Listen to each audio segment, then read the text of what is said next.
This is SkillBank Agent, an LLM agent that builds a persistent skill library as it works.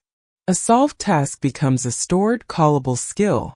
Next session, the agent retrieves and reuses it rather than rederiving from scratch. The architecture has 3 components: a skill retriever doing semantic search over the bank, an executor that runs stored skills on a hit, and a writer that packages new LLM outputs as callables.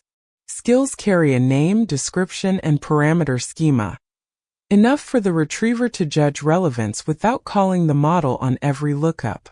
Clone the repo, add your API key to .env, run python main.py. The bank loads from disk on startup and flushes new entries on exit. After a few sessions, the agent stops resolving problems it already has recorded answers for. Built end-to-end by an autonomous multi-agent pipeline I designed.